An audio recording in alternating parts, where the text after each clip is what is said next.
Fala galera, Olho no Lance na área, meu nome é Paulo Mota e hoje aqui de preto porque eu estou de luto para falarmos sobre a saída do Mister, saída do Jorge Jesus do Flamengo, para falarmos do fim de uma era do time que foi o mais dominante do Brasil nos últimos anos e que muito dificilmente vai conseguir manter o ritmo, perdendo seu principal nome, seu principal maestro, o cara que fez com que esse time fosse tão forte assim, porque jogadores o Flamengo sempre teve, o que faltava era alguém que conseguisse botar todo mundo para jogar ao mesmo tempo e em sincronia, com entrosamento, e só Jorge Jesus conseguiu fazer isso.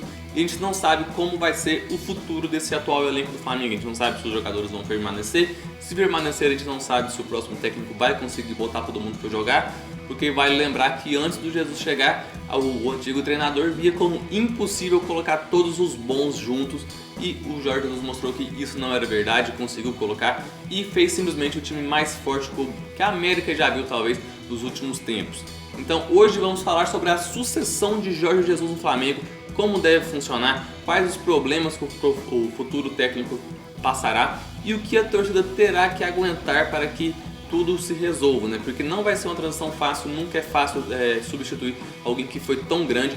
Jorge Jesus ficou no Flamengo só uma temporada e eu ouvi da boca de vários torcedores que é sim o maior técnico da história do clube, o que não é pouca coisa. O Flamengo é um dos maiores times do mundo, independente das brincadeiras assim que as torcidas fazem. O Flamengo é um dos maiores times do mundo, é hoje um dos melhores times também do mundo, né? É o melhor time da América, até por isso ganhou a Libertadores. E o cara trabalhar aqui só um ano e já ser visto como o maior técnico da história do clube é sim muita coisa. Então vamos começar falando aqui sobre como foi a passada de Jorge Jesus e como será a sucessão dele. Para começar a falar um pouco do time do Jorge Jesus, vamos começar falando sobre a formação tática dele, que já chegou sendo uma inovação assim, do brasileiro. Não chega a ser uma inovação pro futebol em si, mas no futebol brasileiro é algo que a gente pouco vê, que é aquele esquema com 4-1-3-2, com apenas um teórico jogador de marcação, que nem era tão de marcação assim, que era o William Arão.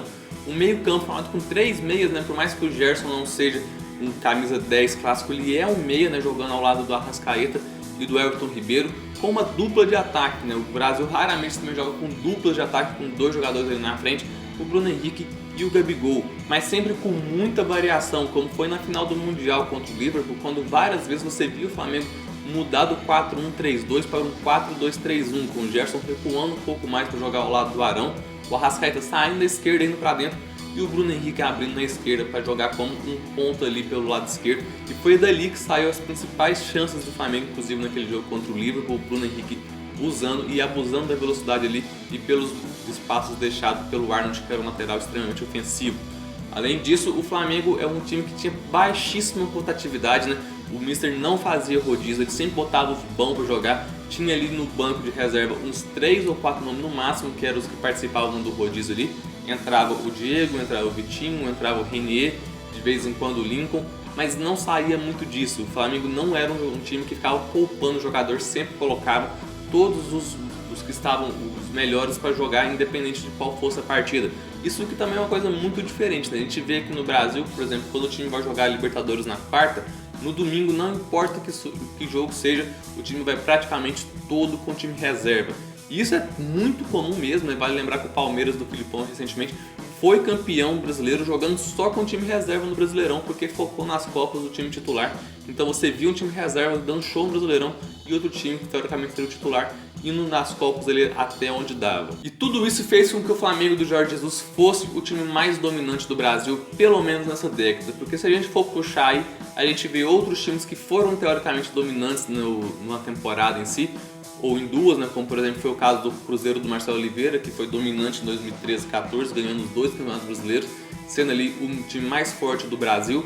Um ano depois disso teve o Corinthians do Tite em 2015, que também foi absurdamente dominante. Aliás, vários Corinthians do Tite foram dominantes, né? Como o campeão mundial de 2012 também foi, mas nenhum foi tão forte, tão dominante quanto esse Flamengo do Jorge Jesus, a ponto de ganhar Campeonato Brasileiro e Libertadores no mesmo ano, e só não ganhou a Copa do Brasil também por ter perdido ali pro campeão e numa disputa de pênaltis, né? Foi assim um jogo muito atípico. O Flamengo poderia ter passado, como poderia ter passado o Atlético Paranaense também, não foi injusto os paranaenses terem passado, mas poderia sim ter fechado a temporada 2019 com uma trinca de títulos se tivesse passado do Furacão ali naquela partida. O problema é que a história mostra que suceder times tão dominantes assim não é tão fácil quanto parece, né? Muita gente pensa assim, o próximo treinador vai pegar o time pronto, mas não é tão fácil quanto parece. Na maioria das vezes, normalmente, os times perdem bastante rendimento. E eu nem vou falar aqui dos times brasileiros, porque, por exemplo, o Cruzeiro do Marcelo Oliveira perdeu muito rendimento em 2015, mesmo com o técnico Marcelo Oliveira ainda, porque sofreu todo um desmanche. O Corinthians do Tite também perdeu muito rendimento pós-Tite, porque além do treinador, perdeu jogadores, né? Então os times brasileiros eles sofrem com isso. Todo time brasileiro que faz uma bela campanha um ano acaba sofrendo um desmanche no outro. Então, para dar esse exemplo, eu vou lá para a Europa, vamos falar do Real Madrid e do Barcelona, que viveram épocas dominantes nessa década, né? Na virada da década passada para essa, na verdade, o Barcelona era o grande time do mundo, né? O time que dava show, o time que ganhava o Champions League, ganhava o Mundial, ganhava o Espanhol. Era o time a ser batido na época do técnico Pep Guardiola. Quando o Guardiola saiu, teria um sucessor natural ali, que seria o Tito Vilanova, que infelizmente veio a falecer. E desde que o Guardiola saiu, o Vilanova morreu, ninguém mais conseguiu dar jeito no Barcelona ali, do time voltar a ser o grande time da Europa, né? O time, claro, era extremamente forte, principalmente por contar com o Lionel Messi no elenco, mas não conseguia ser um time dominante. Desde que o Guardiola saiu até hoje, o Barcelona só conseguiu ser o grande time da Europa uma temporada, que foi quando teve o trio MSN ali em 2015. Depois que perdeu o trio MSN, que o Neymar foi para a França, o time voltou a não jogar bem novamente, tanto que depois de anos e anos aí jogando mal, já se fala até que o próprio Messi cansou de carregar o time nas costas e pode estar querendo sair. Até hoje o Barcelona não conseguiu achar um cara para ficar uma era no time, né, como o Guardiola ficou, e voltar a ser dominante. O Real Madrid passou pela mesma coisa depois que o Zidane saiu, né? O Real Madrid foi campeão da Champions League em 2016, 2017 e 2018 com o Zinedine Zidane. No meio de 2018 ele acabou saindo do time e o Real Madrid simplesmente acabou, fez uma temporada ridícula, né? Porque além do Zidane também perdeu o Cristiano Ronaldo e só foi voltar a jogar bem, só foi voltar a brigar pelo título espanhol, inclusive ganhar na semana passada com o próprio Zidane de volta. O Flamengo não vai ter o Jorge Jesus de volta tão fácil assim, né? Vai demorar se o Mister voltar um dia, vai demorar, não vai ser agora, porque realmente está sendo muito celebrada a volta dele pro Benfica, ele está voltando para Portugal como um herói. E vamos falar a verdade, sim, que não é tão comum um técnico de liga, mesmo de liga mediana como a liga portuguesa lá na Europa, vir treinar aqui no Brasil, a não ser que ele esteja em decadência, como foi quando o Paulo Bento veio treinar o Cruzeiro. O Jorge Jesus é um dos grandes técnicos da Europa, né? Ele já mostrava isso lá, tinha feito um belo trabalho no Benfica, tinha feito um belo trabalho no Sporting, e só veio para o Brasil por uma questão de momento mesmo, dificilmente ele vai voltar. Então o Flamengo vai ter que se virar, vai ter que reformular o time sem ele, não vai poder fazer igual o Real Madrid fez de trazer o Zidane de volta, e aí vai ser muito delicada a escolha do futuro treinador. Por que vai ser delicada essa escolha? Porque não se trata apenas de escolher um nome bom, vários técnicos são bons aí no mercado, nem tanto aqui no Brasil, mas o Flamengo já olhou vários nomes aí da Europa novamente, né? O nome que mais me agradou, por exemplo, foi o nome do Leonardo Jardim, que também é um técnico português que fez sucesso treinando no Mônaco e tem um pouquinho de semelhança ali na forma de jogar com o Jorge Jesus. Não joga tanto no 4-1-3-2, joga mais no 4-4-2, mas é acostumado a jogar com dois atacantes na frente também, né? Na época do Mônaco dele, jogava com Mbappé e Falcão Garcia, os dois como atacantes, algo parecido com o que acontece com Bruno Henrique e Gabigol. Mas aparentemente ele já negou o primeiro contato do Flamengo, então o Flamengo vai ter que partir para outras opções e buscar um técnico que chegue e que tenha peso para chegar com respeito com os jogadores, porque não vai adiantar chegar só um cara bom, mas que o elenco não respeite, porque esse elenco ganhou tudo na temporada passada. Se chegar um cara aí que não ganhou nada com esse elenco e tentar botar a banca em cima dos jogadores, eles não vão respeitar, eles vão derrubar. A gente sabe que jogador brasileiro é mala, que derruba treinador mesmo, e só ver o que aconteceu com o Rogério Ceni no Cruzeiro ano passado também. Tem vários outros exemplos aí de treinadores que foram derrubados pelos jogadores. Então o Flamengo não só tem que contratar um cara bom, tem que contratar um cara que chegue e imponha respeito aos jogadores, porque não adianta falar que a diretoria vai bancar o treinador, porque não banca. Se juntar ali Arrascaeta, Gabigol, Bruno Henrique, Diego Alves, Rafinha, esses caras que são gigantes no time, que são gigantes no elenco, são gigantes para os outros jogadores e para a torcida, se esses caras não quiserem que o técnico fique, ele não fica, porque não tem como você abrir mão de todos esses caras do seu elenco, não tem como você ir lá e barrar esses jogadores, porque a torcida nunca vai aceitar você ter Gabigol, Arrascaeta, Rafinha e Diego Alves, por exemplo, no banco enquanto o time não faz uma boa campanha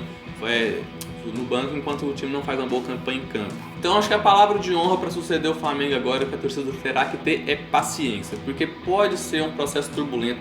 Eu já adianto aqui que dificilmente o Flamengo vai ter uma temporada 2020 tão boa quanto foi a 2019, inclusive não teria, mesmo com o Jorge Jesus, acho que dificilmente o time seria tão melhor do que os demais.